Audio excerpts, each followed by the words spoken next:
Y cuando son las 11 de la mañana con 34 minutos, vamos a dar la bienvenida al doctor Franklin Jiménez Ortiz, especialista legal de Sunajuil. No, Sunafil. Sunajuil, ya vuelve, es Sunafil. ¿Cómo está, doctor? Buenos días, bienvenido aquí a Radio Nacional. Buenos días, muchas gracias por la invitación. Vamos a conversar de cuáles son las modalidades de contratos de trabajo en las que te pueden emplear. ¿Ah? ¿Cuáles son esas modalidades y cuáles son los derechos y deberes de los empleadores y de los empleados? Sí, bueno, en principio me parece pertinente, antes de analizar las modalidades de contrato de trabajo, saber qué es un contrato de trabajo. Muchas veces hay problemas para poder comprender cuáles son los verdaderos alcances de un contrato de trabajo, qué es lo que diferencia un contrato de trabajo de otro tipo de modalidades contractuales, civiles, mercantiles, societarias de repente. Un contrato de trabajo es un acuerdo, ¿no?, entre ambas partes que están configuradas por el trabajador y el empleador para que precisamente el trabajador preste servicio de forma personal, de forma subordinada ante su empleador y a cambio de una contraprestación que se denomina remuneración. Entonces ahí lo característico es que encontramos un factor, un elemento esencial que es el de la subordinación, la dependencia, la sujeción del trabajador al empleador. Ahora, dentro de las modalidades contractuales identificamos principalmente dos, que son a plazo indeterminado y a plazo determinado. Los contratos a plazo determinado o los temporales, sujetos a modalidad, son en realidad la excepción a la regla general, que es la contratación a plazo indefinido, a plazo indeterminado. Y también algunos consideran que otra modalidad contractual son los contratos a tiempo parcial, ¿no?, que también son bastante utilizados en nuestro país. Entonces, vamos por partes. Primero, el contrato a plazo indeterminado. El contrato a plazo indeterminado es aquel que tiene una fecha de inicio, que puede ser, por ejemplo, el día de hoy, pero no tiene una fecha límite, ¿no? O sea, y es el tipo de contrato que prefiere nuestro Estado, en nuestro modelo constitucional de derecho, la Constitución laboral. Lo que antes se denominaba trabajador estable. Sí, y actualmente se sigue denominando trabajador estable, los permanentes, los estables. Pero su nombre oficial es contrato a plazo indeterminado. Indeterminado relacionado a la modalidad contractual, pero ya en la práctica es un trabajador estable, un trabajador permanente en la empresa. Es el que goza de todos los beneficios.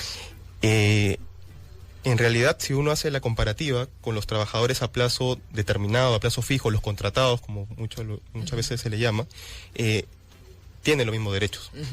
Tanto los trabajadores a plazo fijo como a plazo indeterminado tienen los mismos derechos, tanto derechos individuales como derechos colectivos. La diferencia es que en los contratos a plazo fijo o a plazo determinado hay una causa objetiva, hay una situación prevista en la norma que justifica la contratación solamente temporal y no a plazo indeterminado. Por eso es que la contratación a plazo fijo es la excepción. Lo que siempre se va a preferir es la contratación a plazo indeterminado, que le da más garantías a los trabajadores, es cierto, para el ejercicio de sus derechos constitucionales, pero se permite también que los empleadores, de acuerdo a ciertas circunstancias, puedan contratar a plazo fijo, ¿no? Y son determinadas. Y esos son los tipos de contratación modal, ¿no?, o a plazo fijo. Que tiene una fecha de inicio y una fecha de fin. Son los más conocidos, pero también no solamente tiene relación con una fecha determinada, sino que más adelante, por ejemplo, puede suceder algún hecho, algún acontecimiento que dé fin a ese contrato, ¿no?, por ejemplo, y lo más usual es, lógicamente, pactar ya una fecha concreta en la cual va a terminar el contrato, de repente de aquí a 6 meses o 3 meses, pero eso no depende de la arbitrariedad del empleador, sino que hay una causa, hay una razón que está prevista, ¿no?, en la norma, y que debe también tener un respaldo en los hechos, ¿no? Y principalmente tiene que ver con cuestiones de mercado, cuestiones de productividad. Entonces, en la norma, en la ley de productividad y competitividad laboral, están recogidas todas las posibilidades de contratar temporalmente. ¿Qué pasa con aquellas empresas que contratan temporalmente a la gran mayoría de sus trabajadores, estando en la capacidad de tener contratos a plazo fijo, pero ellos lo hacen temporalmente para evadir ciertos beneficios del trabajador? Claro. ¿Qué pasa con estas empresas? ¿Qué pasa con estos trabajadores?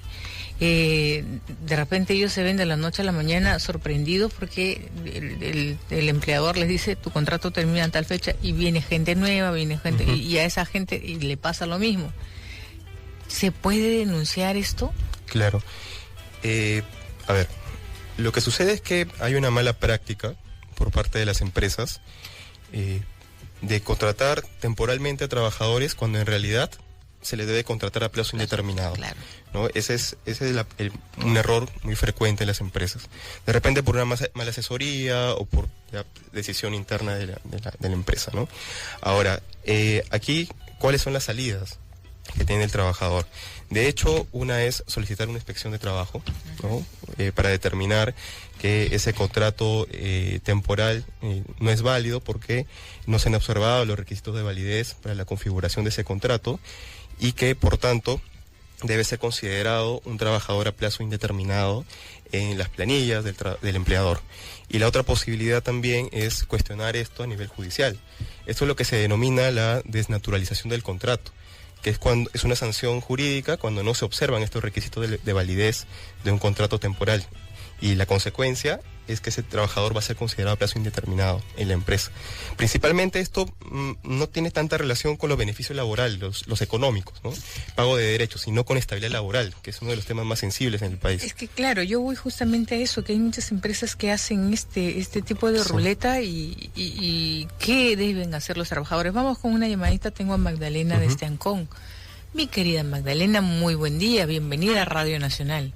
Buenos días, Julie, muchas gracias. Mi consulta es, mi esposo trabaja en un ministerio, él es CAS, ¿ya? Tiene 10 años y es más, tiene compañeros que ya tienen 15, 20 años, pero siguen como CAS. Antes empezaron como temporales y ahora son CAS, pero ya tienen tantos años en el ministerio y ¿en qué momento los van a volver indeterminado o cómo se tiene que hacer? Porque eso de la ley servir como que todavía no se ve, ¿no? Porque la idea es que pasen el examen y ya, pero no sé en ese caso cómo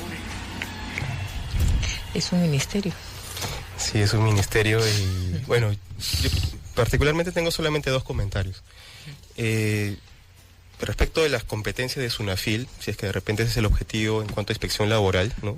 La entidad que represento, somos competentes solamente para fiscalizar respecto del régimen laboral privado, 728. En este caso no podríamos ver la situación jurídica del señor que es un CAS, siendo el competente ya sería Servir, ¿no? Que es la autoridad en servicio civil. Porque el tema de CAS se da solo en entidades públicas, ¿verdad? En el sector público. En el sector público, no en el sector privado. Sin embargo, si en el sector público hallamos que existe régimen laboral privado, que son 2 cosas distintas, un 728 en el sector público, podríamos fiscalizar. Pero en este caso es un CAS que está en el sector público, entonces el competente sería Servir.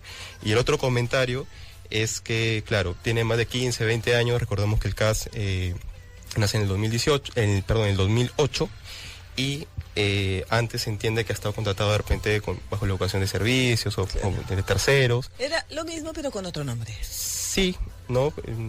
Pero ahí solamente yo podría decir que tendría que evaluar la validez de ese primer periodo, ¿no? Para ver si debería ser considerado un trabajador a plazo indeterminado, ver qué régimen le corresponde, si ese CAS tiene validez, pero eso ya sería Pero más evaluado. de 10 años en una empresa, en una institución pública sobre todo, Sí.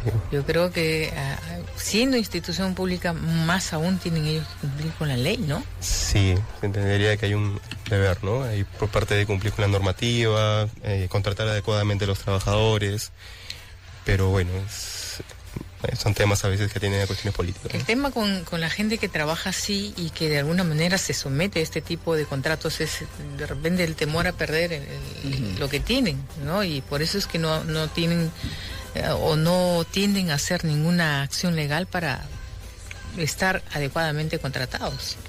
Claro, respecto al sector privado, quizás el tema es más claro. De hecho que hay bastantes pronunciamientos por parte de los órganos jurisdiccionales sobre el tema.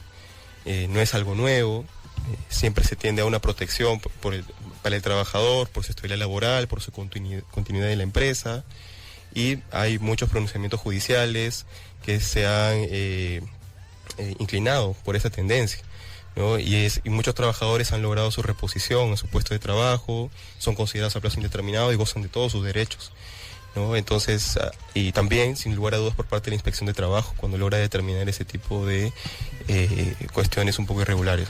Uh-huh. En todo caso, las personas que están en las entidades privadas son aquellas que pueden pelear más por sus derechos. Estamos hablando en lenguaje claro. Se podría decir que tienen una suerte más de facilidades, ¿no? Más salidas, pero de todas maneras en el sector público, ¿no? Y el régimen laboral público, que tiene su autoridad central, que ve todo el tema de recursos humanos, también hace los esfuerzos, hace todos los procedimientos. Le pregunto por un caso específico, así puntual. Una trabajadora de una institución pública trabaja por más de 10 años en una institución, un trabajo totalmente impecable, jamás ha habido ninguna queja, súper puntual, su hoja de legajo totalmente A1, pero sin embargo llega una nueva administración y la sacan de un momento a otro después de 10 años. Y cuando ella va a reclamar le dicen, nos hemos equivocado pues, y la dejaron sin piso y sin nada. ¿Qué tiene que hacer ella en todo caso? Ella bien podría cuestionar no hay una causa justa para su desvinculación, para su despido. Y encima cuando va y reclama y presenta sus papeles, el nuevo jefe dice, lamentablemente, señora doctora, porque es una abogada, nos hemos equivocado con usted. Y bueno, pues así son estas cosas. O sea, no me pareció lógico la respuesta que le dieron. Claro, ese es un despido arbitrario. Los despidos siempre atiendan una causa justa por conducta o capacidad, y en ese caso no se observaría pues una de estas causales. Si es que hay una causa justa, hay también los procedimientos formales para desvincular a un trabajador, pero en este caso la arbitrariedad, ¿no? También está sancionada, o bien con una reposición, si es que se evalúa, si es que desea regresar al puesto de trabajo. ¿Pero cuánto tiempo va a terminar? Ella me dice, ahora, el tema es que, bueno, ellos me ofrecen una reposición, pero que eso va a tomar un tiempo, pero los bancos no me esperan. Y yo tengo que pagar mi departamento, mis cuentas, mis cosas, y no sabe qué hacer realmente. O sea, la situación es bastante difícil. Yo creo que ahí ella tiene derecho a una especie de indemnización. Claro, si el despido es arbitrario y ya no va a regresar al puesto de trabajo, acepta una indemnización por despido arbitrario. Por cada año de servicios tiene derecho a un sueldo y medio como indemnización, con el tope de 8 años. Pero si le desea lograr su reposición... O sea, no le reconocen tampoco los 10 años. No, hay un tope. La norma está regulada en ese sentido, que prevé un tope, ¿no? De 8 años, y por cada año es un sueldo y medio como indemnización. Para los contratos a plazo indeterminado, ojo. Para los contratos temporales, por cada mes que se deja de trabajar, está estipulado en el contrato y uno es despedido arbitrariamente, también recibe una remuneración y media, ¿no? ¿Qué pasa con los contratos ocasionales, con aquellas personas que toman el puesto de alguien que de una persona que se ha ido por permiso postnatal, por vacaciones? ¿Cuál es el trato con ellos? ¿Cuál es la figura con ellos? Ya, bueno, aquí ese contrato es el de suplencia, que se configura cuando un trabajador estable o permanente, de lo que estábamos hablando al inicio de la empresa, sale de aquella por alguna causa de suspensión del contrato de trabajo, ya sea por una suspensión perfecta o una suspensión imperfecta, ¿no? Y el empleador necesariamente, de acuerdo a su organización empresarial, necesita pues cubrir ese puesto de trabajo hasta que retorne el titular. Y es allí cuando entra el suplente. Entonces, la primera regla es que, sin lugar a dudas, el titular de ese puesto de trabajo tiene que ser un trabajador permanente en la empresa, no podría ser un temporal, ¿no? Obvio. Un temporal no podría ser reemplazado por un temporal, ¿no? Y lo segundo es que esa persona tiene derecho a permanecer en el puesto de trabajo hasta que se reincorpore efectivamente el titular.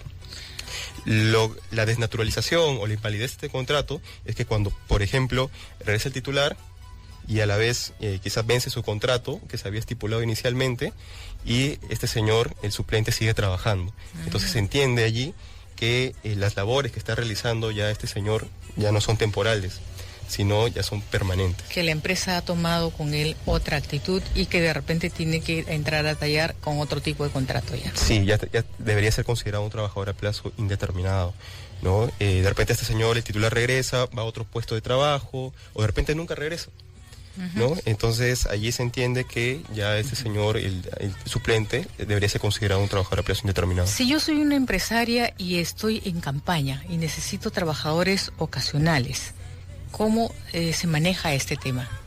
Allí principalmente se puede utilizar de repente un contrato, el que más se podría acercar a este tema, para el tipo de campañas que son estacionales, que se repiten todos los años por periodos iguales, ¿no? Y que son labores permanentes también, porque son el servicio que yo estoy prestando, ¿no? En el mercado se puede utilizar un contrato de temporada, ¿no? Por ejemplo, para campañas escolares, de repente, o las empresas, las heladeras, por ejemplo, Exacto. que en ciertas estaciones del año, claro, venden los productos, tienen que satisfacer más demanda, entonces necesitan más personal, y son temporadas cíclicas que se van a repetir, son previsibles, entonces en esas épocas del año voy a necesitar más personal. A pesar de que son labores permanentes, necesito personal de forma temporal. ¿Y cuál es la seguridad que le doy en todo caso al trabajador que estoy contratando ocasionalmente? ¿A qué beneficios le corresponden? Beneficios laborales, en estricto, tiene los mismos beneficios que todos los trabajadores a plazo indeterminado, solo que los derechos se van computando conforme los periodos efectivamente elaborados. Eso es por un lado, ¿no? Y por otro, opera también un derecho de preferencia, un derecho de readmisión a la empresa cuando ya se reanuden las actividades, ¿no? Y allí se entiende que hay también una inclinación por respetar el principio de continuidad. Cuando un trabajador ya está laborando en la empresa, luego tiene la oportunidad también de seguir trabajando cuando continúan también los servicios. Pero esos trabajadores tienen que trabajar sus 8 horas, no más de 8 horas. Claro, las reglas siguen siendo las mismas. 8. O sea, para todos los trabajadores, o bien son la jornada máxima prevista en la Constitución, 8 horas diarias o 48 horas semanales. Y no pueden percibir menos del sueldo mínimo. No pueden percibir menos del sueldo mínimo, claro, como regla, ¿no? Bueno, estas son las modalidades entonces que existen en cuanto a los tipos de contratos que pueden existir dentro del ámbito empresarial, privado y también público, ¿no? En el público generalmente se usan más que todos los contratos por servicio. En realidad, en el sector privado, es muy usual utilizar los contratos por inicio, incremento de actividad, por necesidades de mercado, reconversión empresarial, que tienen una afinidad, y son los más usados, de hecho, y tienen una afinidad con la productividad, con cuestiones tecnológicas, de mercado. Entonces, habría que analizar si esos contratos resultarían aplicables al sector público, ¿no? Si es que podríamos hablar de impacto de mercado en el sector público, si podríamos hablar de inicio, incremento de actividades, ¿no? O nueva apertura de mercados en el sector público, lo cual debería analizarse, ¿no? Con mucho cuidado. Cuando hay despido, aun cuando hay causa, cuando hay motivo, cuando no es arbitrario, ¿de todas maneras hay indemnización? No. Cuando es un despido justo, el trabajador no recibe ninguna indemnización. ¿Ni siquiera la CTS? Una cosa es la indemnización por despido arbitrario, que es la sanción por justamente esa arbitrariedad, claro, ¿no? Que está tasada, es tarifada en la norma. Y otros son los derechos laborales. Independientemente del motivo del cese, el despido es uno de ellos. Puede haber una renuncia, puede haber un mutuo acuerdo, entre tantas más que hay. En realidad, al trabajador le corresponde la liquidación de sus beneficios sociales dentro de las 48 horas después del cese, ¿no? Su CTS la va a tener allí en el banco, la va a poder liberar, ¿no? Con la constancia de cese que le va a otorgar su empleador, y la liquidación ya de los adeudos que estén pendientes de pago se le consignará pues en hubiera vacaciones truncas, exacto, gratificaciones truncas, entre otros conceptos, ¿no? Que estén pendientes de pago. Pero no hay la indemnización por despido arbitrario porque obviamente no es arbitrario. Porque es justo, justamente porque lo que se sanciona es la injusticia, no la arbitrariedad. En ese caso sí hay una indemnización tarifada de la norma, ¿no? Tasada ya, estrictamente así. Pero si es justo, entonces no habría por qué pagarle una indemnización. Una última pregunta, porque ya me están ahorcando con el tiempo, es estas niñas que trabajan de anfitrionas y las hacen trabajar a veces más de 8 horas y con unos tacazos enormes, que no es saludable estar tanto tiempo con ese tamaño de tacos y unos vestiditos muy pequeñitos, los hacen por temporadas. ¿Tienen ellas derecho a algún tipo de reclamo? Porque a veces las hacen trabajar por meses y en diferentes lugares. qué las protege? Bueno, ahí hay dos comentarios, ¿no? Primero, evaluar si es que de verdad cumplen con los requisitos, con los presupuestos para trabajar en esas condiciones. Primero, un análisis de edad. Si no supera la edad no permitida, de hecho, hay tipo de sanciones por parte de la Inspección de Trabajo que se puede analizar en caso de repente de trabajo infantil, si es que así se configura, ¿no? Hay sanciones drásticas por parte de la Inspección de Trabajo. Y por otro lado, si es que cumple con los requisitos, ver si es que están respetando sus derechos laborales a la jornada, condiciones de trabajo y si su contratación laboral es la adecuada también, ¿no? Bueno, muchísimas gracias, doctor Franklin Jiménez Ortiz, especialista legal de SUNAFIL, por hablarnos informarnos de la manera correcta de cómo se deben tratar los contratos de trabajo. Nos vamos con un tema que nos va a endulzar la vida y que es de la manera correcta de cómo se deben tratar los contratos de trabajo. Nos vamos con un tema que nos va a endulzar.